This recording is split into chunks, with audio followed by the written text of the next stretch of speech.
Hi, I'm astrologer Penny Dix, and welcome to my midweek Astro Witter. And today I'm going to be looking at the fact that we have a new moon in Scorpio tomorrow, the 20th of November, and that is opposite Uranus, trine Jupiter. And the new moon in itself is actually conjunct retrograde Mercury that slips into Scorpio today, the 19th, because it's been moving backwards out of Sagittarius, away from the energy of being conjunct to Mars, which brought out some quite dynamic news in the last few days, over the last week or so. And now it moves back into Scorpio, which means, of course, it's opposite Uranus in Taurus. Because Uranus is still at 29 degrees of Taurus, retrograde. And I wonder, as we build up to the energy of tomorrow's new moon, if yet more revelation style information is released to us through this interaction of Mercury's energy combined with Uranus. More surprises, more shocks. Can there be any more? Because, well, of course, we know that the vote to release the e-files has been passed. So it's just for the president to sign it, to make it official. I wonder what we're going to learn from that. Is he taking a calculated risk, or is he genuinely an innocent bystander? I mean, I have no idea. And if you know different, let me know. We know only what we are shown in various news clips and what we hear from the survivors, the very tragic, if you like, survivors of this sexual abuse scandal that went on over many years. So we've got that energy, and it's so interesting because it is so Scorpio. Because Scorpio, the sign of Scorpio, is about, sexuality, about what's hidden, what's dark, what is kind of base and animal, and the very dark shadow side of sexuality, where it's not all romance and red roses. So Scorpio is our energy. And what we have with the new moon tomorrow is, of course, still this Grand Water Trine. And that Grand Water Trine, which I've talked about already, is going to persist for the rest of the week and beyond. So let's just break some of this down to see what's going on, because if we look at the new moon, it's an intense new moon. One could call it alchemical because, of course, Scorpio, I always feel, is the sign where, because it goes down to these muddy depths of the underworld where we can find the gold. This is where the alchemist can transform base metal into gold. Now, what we do is we take the metaphor of that, and you can all ask yourselves, what elements in me need to be transformed into gold, into something rich that I can learn from, into something worthwhile that enriches my life experience? Scorpio is so much about the shadow. And there is a theme that is arriving or erupting through this Scorpio energy of the need for emotional truth. And if you think about the whole energy around the E-files, as I'll call them, it's very much about looking for not just emotional truth, because the events that went on back in the, I think it was the 80s and the 90s maybe, were deeply traumatizing for the many young women that were victims of that sex scandal. And so it's looking really, I wonder whether this new moon is actually going to bring in the opportunity for many of these women to feel in some way vindicated, validated, heard, so that they go through their own alchemical process to achieve a rebirth. And even though they can't erase the memories of the past, they can reclaim the power that was taken from them. Now, if anything of what I'm saying resonates with you, take it, because, you know, we all experience trauma of one degree and another as we go through life.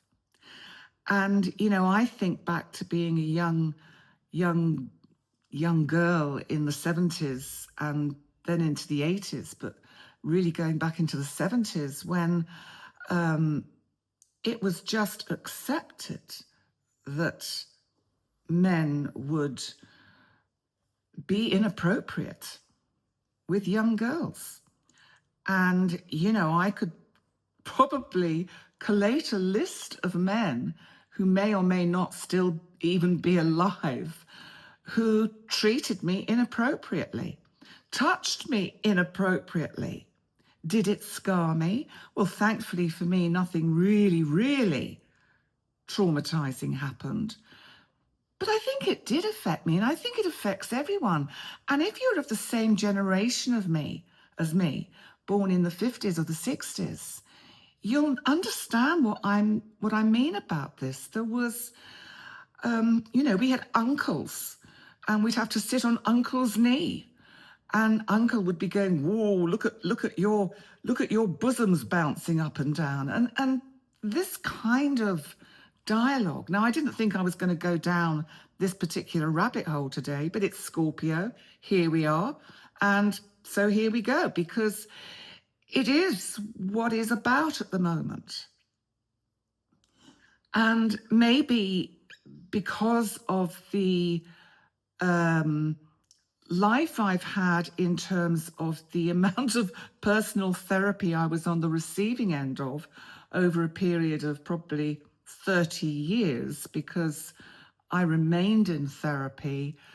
Obviously, you have to be in therapy when you're training, which I was, and you have to, and it's recommended you stay in therapy, but I just never stopped. I stayed and stayed and stayed, because I was still healing from the traumas of life in the 70s and 80s. Now, I could really get caught down a rabbit hole here, and I'm not going to, but I'll just underline it with, and this is something that many of my generation may resonate with in the way they have experienced relationships with men, because, excuse me, I think it did damage my ability to have equal-based positive relationships with the opposite sex. There were, because I was a tall, long-legged blonde with big booby-doos, it meant I was viewed as a sex object. And so then you have no respect in your experience of relationship. But I'm not going to go down that too far, but I do think it's interesting as I reflect on it now, because I do think it's affected the relationships that I've had and the fact that I've never really been able to have a fulfilling, equally based, traditional relationship. It's just never happened. Am I sad? Yes, there's a part of me that wonders what I missed, but then I see what some people go through in terms of, you know, I don't know, I don't think either side of the grass is greener. It's green where you water it. And I went through a process of learning to accept the fact that I would probably never have the relationship I yearned. Now it's interesting, and I'm drifting back into astrology now, you'll be glad to hear. Natally, I have Venus in Aries, opposite Neptune in Libra. And this opposition has meant that I have had this energy of constantly being stuck in the Libra and Neptune, looking for the harmony, the balance, the relationship, and Venus wanting from Aries that passionate, wonderful relationship, that wonderful sexual experience. And then Neptune brings in the yearning and the longing and the imagination and basically the dissolution of everything, and the fact that with that Neptune opposite Venus tension, I was caught constantly in a looking for something that probably doesn't exist, but that the age I was brought up in was full of romance and happy ever after. And of course, we know that that's not actually how it rock and rolls. And the myth I was brought up on has a lot to answer for. But I bring that in because I think it's really important to understand the energy of some of these oppositions we get, and of Neptune, because remember, Neptune is currently retrograde in Pisces, and so it's stirring up a lot of emotion, and with its conjunction, really ongoing conjunction to Saturn retrograde in Pisces, as they prepare themselves for their meeting at 0 degrees of Aries on the 20th of February next year, what we get is this sense of, can we somehow pull in the energy of Uranus, those late degrees of Taurus, opposite Mercury at the moment, communication, to break through some of these old taboos and beliefs and structures and the terrible the terrible suffering that women endured through the probably 50s, 60s, 70s, and maybe beyond. I wonder if any of this resonates with you. Has it spoiled me? Maybe it has, but maybe it's made me the therapist I became, and hopefully the astrologer I am still becoming. And of course, having said that, we never stop growing. We never stop being the student. We keep growing. So there we go. That was a little witter. Let me move on, because that all got pulled out of my subconscious from the new moon in Scorpio opposite Uranus. So that was a surprise. That was not what I expected to say. And the new moon is conjunct Mercury. And Mercury today, the 19th, has moved back into Scorpio for that connection.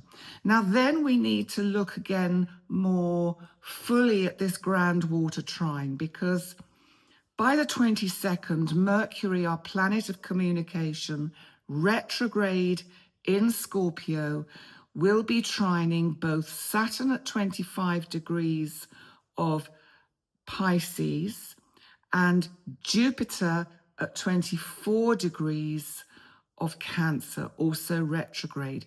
So you've got these three planets, all retrograde, all with this swirling round in this Grand Water Trine.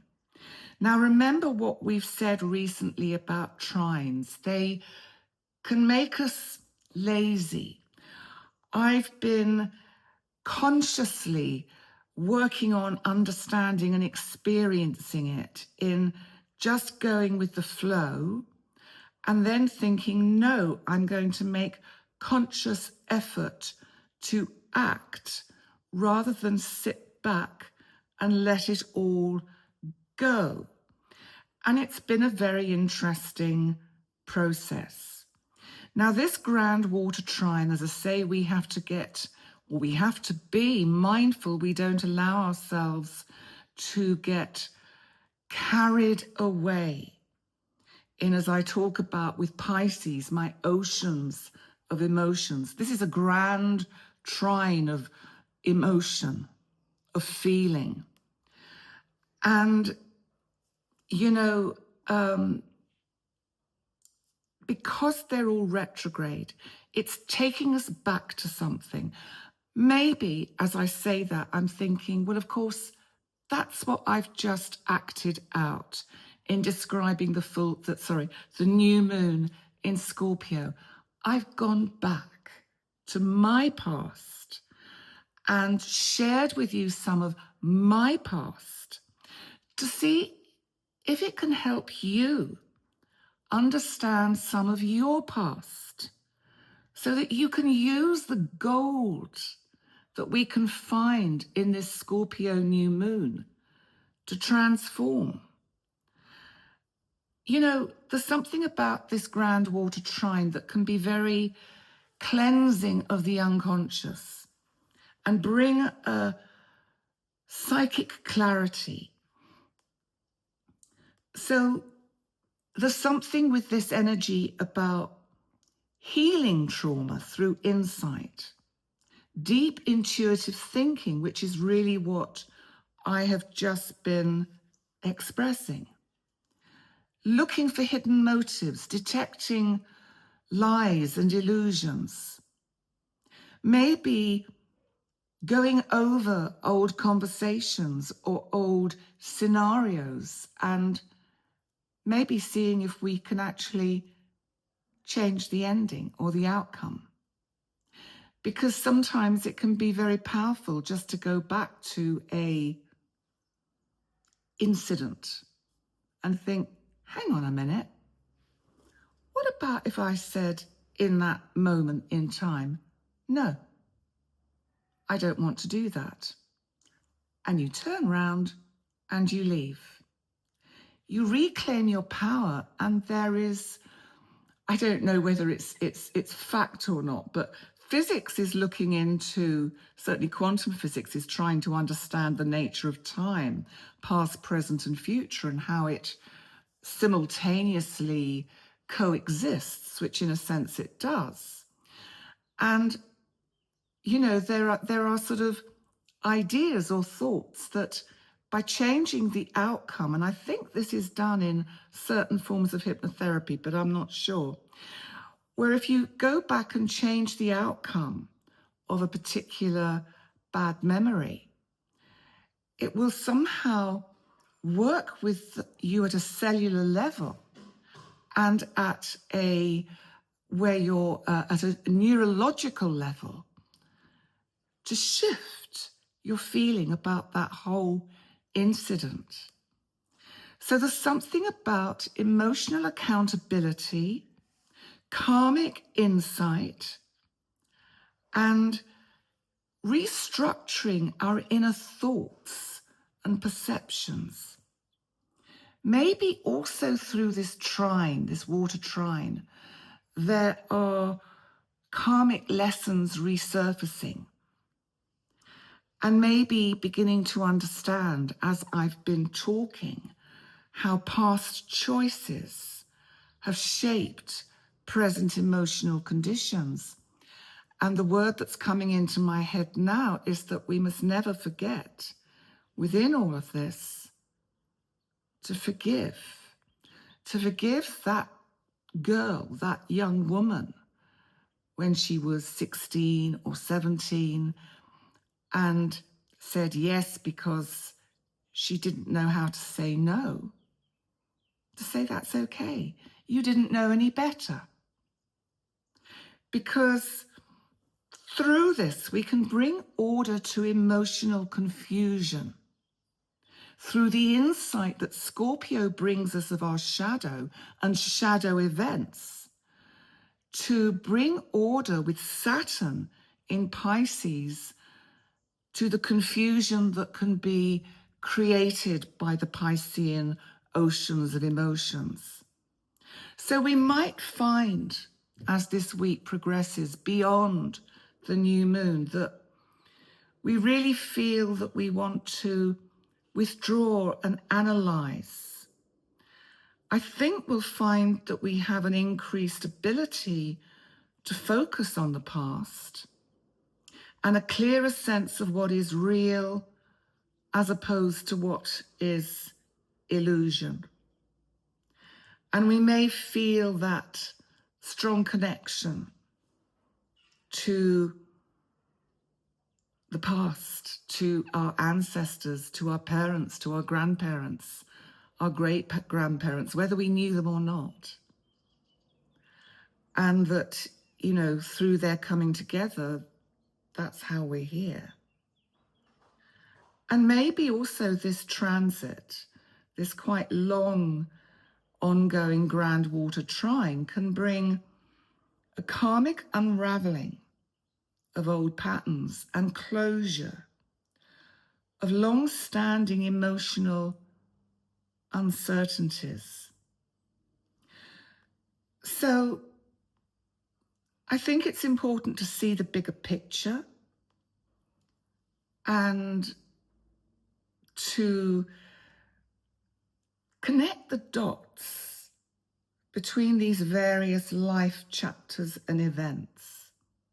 Because through this energy, and you may find through dreams and just daydreams as the week progresses, that things pop up for you, your intuition connects you, and it will be extraordinarily strong and empower you to cut cords that have tied you to the past, to know that you don't have to carry it. It's a scar. You can just know that it's there and just give it the healing and the love that it needs. Maybe it's also about, I now understand why these things had to happen. I know that's a really tough one. But it's what makes us grow. It's what makes us become, as in my case, the therapist I am. It's what's made me become the astrologer I'm becoming. And, you know,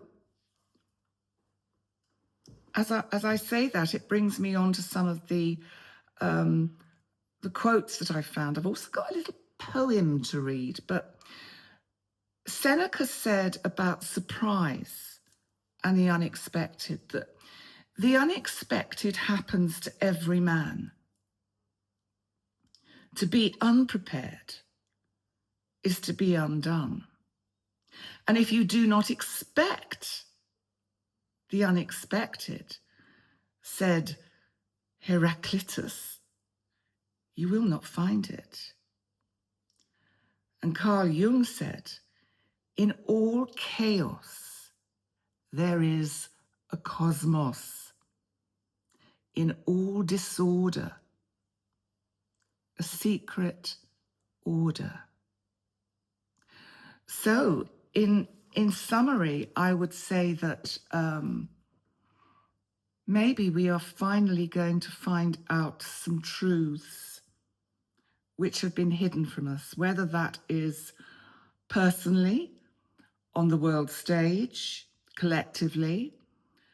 But I think that the new moon could really bring about some positive new beginnings for very many people. I don't know if you know the poet Rainer Maria Rilke. His middle name's Maria because his mother wanted a girl and she got a boy. And so she got a very confused little boy whose name was Rainer Maria Rilke.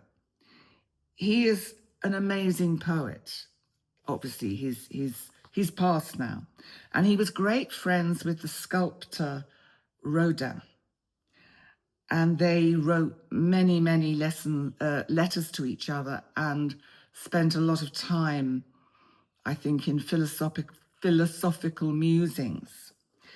And I thought over the next few weeks, I might read one or two to you because they kind of express something about the energies that we're experiencing. And in particular, I felt that what I'm going to read you today is sort of really what the energy is describing.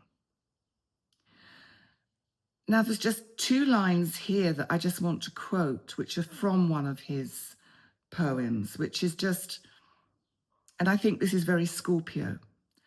I love the dark hours of my being, in which my senses drop into the deep. And then the poem I want to read to you today is, if I can find it, I think it's this one because I think this is quite Scorpio. It doesn't have a name. It's just on page 5. Actually, it's on page 21, but it's numbered 5. You darkness that I come from, I love you more than all the fires that fence in the world. For the fires makes a circle of light for everyone. And then no one outside learns of you. But the darkness pulls in everything, shapes and fires, animals and myself. How easily it gathers them, powers and people. And it is possible. A great energy is moving near me. I have faith in the nights. So the original, which I'm not going to read you, is in German. And I don't speak German, even though I do have some German ancestry on my mother's side. My great-great-grandmother was German. That was a little bit of a witter about my family tree. On that note, thank you so much for joining me for the Midweek Astro Witter. Remember, if you've not yet had a look at my new moon video in Scorpio, which is the 20th of November, it's up on my channel. I go through each zodiac sign and they're all time-stamped. No, they're not. Oh, yes, they are, because Jerry did it. Yes, they're time-stamped. So that's on my channel. And I'll be back on Sunday for the weekly Astro Witter forecast to see what's happening next week. And in the meantime, thank you so much for joining me. And please remember to like, comment, and subscribe. And welcome to some new subscribers of late. It's great to have you here. And thank you so much for choosing to follow me. And on that note, I'll say thanks, everybody. You're all awesome. And I hope my witterings in some way resonate and help you understand yourself better, grow and think. Okay, bye for now. Bye.